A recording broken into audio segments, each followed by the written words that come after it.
ഒരു ബ്രഷ് ഇല്ല. സോ ഞാൻ ഈ സാധനം ഇട്ടാൽ മതി. മൂക്കിന്റെ ഈ പോർഷനിലൊക്കെയാണ് നമുക്ക് ഹെയർസ് റിമൂവ് ചെയ്തിട്ടില്ല. ഫേഷ്യൽ കുറച്ചും കൂടെ നമ്മുടെ സ്കിന്നിന് ഇത് കുറച്ചും കൂടെ ഗ്ലോ ആയ ഒരു ഹലോ.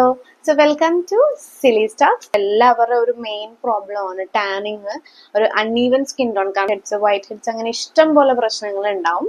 ഞാൻ ഈ റീസെന്റ് ആയിട്ട് കുറച്ച് നാളായിട്ട് യൂസ് ചെയ്യുന്ന ഒരു മാസ്ക് ഉണ്ട്. നോട്ട് ഫ്രീക്വന്റ് ആയിട്ടല്ല, ബട്ട് ഇടയ്ക്കിടയ്ക്ക് ലൈക്ക് സൺ ടാനും അങ്ങനത്തെ കാര്യങ്ങളൊക്കെ ഭയങ്കരമായിട്ട് കൂടുന്ന സമയങ്ങളിൽ ഞാനത് യൂസ് ചെയ്യാറുണ്ട്. വളരെയധികം കംഫർട്ടബിൾ ആയിട്ട് തോന്നിയ ഒരു പ്രൊഡക്റ്റ് ആണ്. സോ ഞാൻ കരുതി നിങ്ങൾക്കും അതൊന്ന് ഇൻട്രൊഡ്യൂസ് ചെയ്യാമെന്ന്. സോ ഇതാണ് ആ പ്രൊഡക്റ്റ്. ഇത് ഫോക്സ്റ്റൈലിന്റെ സ്കിൻ റേഡിയൻസ് മാസ്ക് ആണ്. ഇത് ഭയങ്കരമായിട്ട് ട്രെൻഡിങ് ആയിട്ടുള്ള ഒരു സാധനമായിരുന്നു ഇടയ്ക്ക്.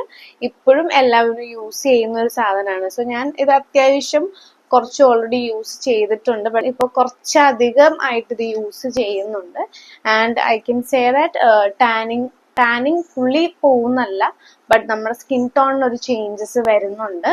നല്ലൊരു ഫോർമുലയാണ്, നമുക്ക് കാണാൻ തന്നെ നല്ല ഭംഗിയാണ് ഈ സാധനം. ഒരു പേർപ്പിൾ ആ ഒരു ഷെയ്ഡിലാണ് ഇത് വരുന്നത്. ഇത് കണ്ടോ, ഇങ്ങനെ ഒരു പാക്കിങ്ങിലാണ് ഇത് വരുന്നത്. സോ ഇതിൻ്റെ അകത്ത് നമുക്കൊരു ഒരു സ്പാച്ചുല പോലത്തെ ഒരു സാധനം ഉണ്ട്. ഇത് വിത്ത് അപ്ലൈ ചെയ്യാൻ വേണ്ടിയിട്ടുള്ളൊരു സാധനം. ഞാൻ നോർമലി ഇത് വെച്ചിട്ട് തന്നെയാണ് അപ്ലൈ ചെയ്യാറുള്ളത്. ആൻഡ് ശരിക്കും ഇതിനൊരു ബ്രഷ് നമുക്ക് ഈ മാസ്ക് അപ്ലൈ ചെയ്യാനായിട്ട് കൊടുക്കുന്നത് നല്ലതായിരിക്കും. എനിക്കതില്ലാത്തത് കൊണ്ട് ഞാൻ ഇത് വെച്ച് തന്നെയാണ് അപ്ലൈ ചെയ്യുന്നത്. സോ ഇങ്ങനെയാണ് ഇതിന്റെ പാക്കിങ് വരുന്നത്. ഇതിപ്പോ ഞാൻ അത്യാവശ്യം യൂസ് ചെയ്തത് കൊണ്ട് നല്ല അവസ്ഥയില്ല. സോ ഇത് കണ്ടാൽ തന്നെ ഇടയ്ക്കിടയ്ക്ക് ഒന്ന് ഇത് അപ്ലൈ ചെയ്യാൻ തോന്നും. ബട്ട് ഭയങ്കര ബ്യൂട്ടിഫുൾ ആണ് ഇതിന്റെ ഈ പാക്കിംഗ് ആവട്ടെ, ഇതിന്റെ അകത്ത് കളർ ആയിക്കോട്ടെ, ഇറ്റ്സ് റിയലി ബ്യൂട്ടിഫുൾ. ഒരു ഇങ്ങനൊരു ഫോർമുലയിലാണ് ഈ സംഭവം വരുന്നത്. ഇത് നമുക്ക് ഡയറക്റ്റ് നമ്മുടെ ഫേസിലേക്ക് അപ്ലൈ ചെയ്ത് കൊടുക്കാൻ പറ്റും. സോ ഉപയോഗിക്കുമ്പോൾ ശ്രദ്ധിക്കേണ്ട മെയിൻ കാര്യം എന്ന് പറഞ്ഞാൽ നമ്മുടെ ഫേസ് നല്ലോണം നമ്മൾ ക്ലെൻസ് ചെയ്യുക. അങ്ങനെ ഞാൻ മാസ്ക് ഇടുന്ന സമയത്തും അല്ലാതെയും ഞാൻ യൂസ് ചെയ്യുന്ന 2 ക്ലെൻസേഴ്സ് ആണ് ഈ 2 സിമ്പിളിന്റെ ഒരു ജെന്റിൽ ക്ലെൻസർ ആണ്. ഇത് എന്റെ എത്രാമത്തെയോ ബോട്ടിലാണ്. ഞാൻ മാസ്കുകൾ നമ്മൾ ഇടുമ്പം നമുക്ക് വേണ്ട കുറച്ച് കലാപരമായിട്ടുള്ള സാധനങ്ങളുണ്ട്. അതേപോലത്തെ കുറച്ച് ക്ലേ മാസ്കും ഇങ്ങനത്തെ കുറച്ച് റേഡിയൻസ് മാസ്ക് ഒക്കെ യൂസ് ചെയ്യുമ്പോൾ എപ്പോഴും ഇതുപോലത്തെ ഒരു സാധനം ഉണ്ടെങ്കിൽ വളരെ ഹെൽപ്ഫുൾ ആയിരിക്കും. ഇത് നമുക്ക് അങ്ങനെ തന്നെ ഇതിനെ അങ്ങ് തുടച്ചെടുക്കാൻ പറ്റും. നല്ലോണം വാഷ് ചെയ്ത് നമുക്ക് യൂസ് ചെയ്താൽ മതി. ഇതൊക്കെ ഇട്ടിട്ട് വരാം. സോ നമ്മൾ അങ്ങനെ സെറ്റായി സാധനങ്ങളെല്ലാം എടുത്തിട്ടുണ്ട്. നമ്മൾ എപ്പോഴും അപ്ലൈ ചെയ്യുമ്പം ഒരു തിക്ക് ലെയർ അപ്ലൈ ചെയ്യാനായിട്ട് നോക്കുക കേട്ടോ. കലാപരമായി ഇടാൻ കഴിവുള്ളവർക്ക് അങ്ങനെ ഇടാം. അതായത് നല്ല കറക്റ്റ് ഷേപ്പിൽ. നമുക്കപ്പോൾ ബ്രഷുകൾ ഇല്ലാത്തതുകൊണ്ട് ഇങ്ങനത്തെ ചില പ്രശ്നങ്ങൾ ഉണ്ടാവും.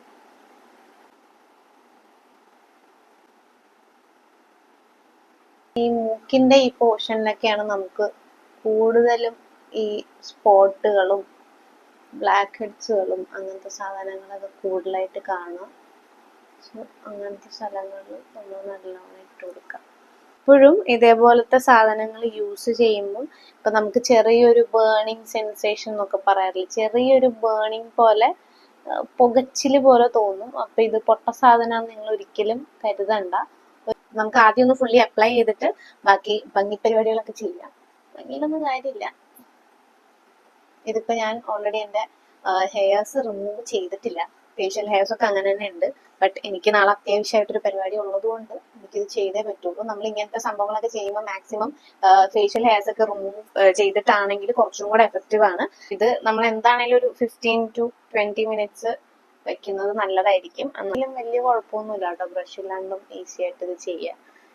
ചില സ്ഥലത്ത് ഇങ്ങനത്തെ പാച്ചുകൾ ഉണ്ടെങ്കിൽ അത് നമുക്ക് കൈ വെച്ച് ഫില്ല് ചെയ്യാവുന്നതേ ഉള്ളൂ. ഇവിടെയൊക്കെയുള്ള പാച്ചസ് നമുക്ക് കൈ വെച്ച് ഫില്ല് ചെയ്യാം. സോ നമ്മുടെ മാസ്ക് അങ്ങനെ റെഡി ആയിട്ടുണ്ട്. കാണുമ്പോൾ ശിവനാന്നൊക്കെ തോന്നും. അപ്പൊ ഫുള്ള് അത്യാവശ്യം സ്ഥലങ്ങളിൽ പറ്റാവുന്ന സ്ഥലത്തൊക്കെ ഞാൻ ഈ മാസ്ക് ഇട്ടിട്ടുണ്ട്. കണ്ണിന്റെ ഭയങ്കര ഡീപ്പായിട്ടുള്ള പോർഷൻസ് ഒക്കെ ഒഴിവാക്കിയിട്ടുണ്ട്. കഴുത്തിൽ ആക്ച്വലി ഇടണമെങ്കിൽ ഇട്ടാൽ മതി, നിർബന്ധമില്ല. ഞാൻ ഫുള്ളി ഒന്ന് സെറ്റ് ആവട്ടെ എന്ന് കരുതി കുറച്ച് ഇവിടെ ഇട്ടിട്ടുണ്ട്. സോ നമുക്കിതൊന്ന് ഡ്രൈ ആവണം. ഇപ്പൊ എന്റെ അവിടെ ഇവിടെ ചെറിയ ചെറിയ പാച്ചസ് ഒക്കെ നിങ്ങൾക്ക് കാണാം. അത് ബ്രഷ് ഇല്ലാത്തതിന്റെ ഒരു പ്രശ്നമാണ്. സോ നമുക്ക് സെറ്റ് ആക്കി എടുക്കാം. ഒരു 10-15 മിനിറ്റ്സ് നമുക്കിതിനെ പ്ലേസ് ചെയ്ത് ഇങ്ങനെ തന്നെ വെക്കണം. എന്നിട്ട് നമുക്കിതിനെ വാഷ് ചെയ്ത് ആദ്യം ഒന്ന് ഫുള്ളൊന്ന് എടുത്തിട്ട് പിന്നെ നല്ലോണം വാഷ് ഓഫ് ചെയ്ത് കളഞ്ഞ് നമുക്ക് നമ്മുടെ സ്കിൻ കെയർ ചെയ്ത് കിടന്നുറങ്ങാം. സോ ഓക്കെ ഗൈസ്, അങ്ങനെ നമ്മുടെ ഈ സംഭവം എല്ലാം സെറ്റ് ആയിട്ടുണ്ട്. അപ്പം നമുക്കിനി ഇത് പതിയെ വാഷ് ചെയ്ത് കളയാം.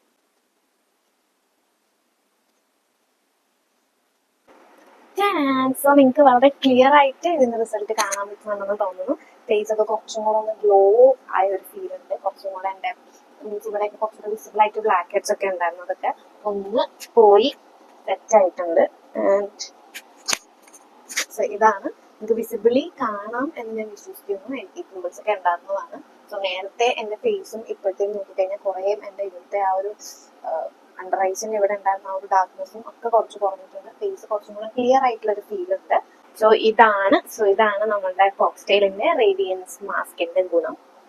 ഈ വീഡിയോ ആദ്യം മുതലേ കണ്ടവർക്ക് മനസ്സിലാകും എൻ്റെ ഫേസിനുള്ള ചേഞ്ച്. കുറച്ചും കൂടെ ഒരു ബ്രൈറ്റ്നെസ്, ഒരു ഗ്ലോ എൻ്റെ ഫേസിന് വന്നൊരു ഫീൽ ഉണ്ട്. സോ ഇത് എന്താണെങ്കിലും നിങ്ങൾക്ക് ഈ മാസ്ക് യൂസ് ചെയ്താൽ ഉണ്ടാവും.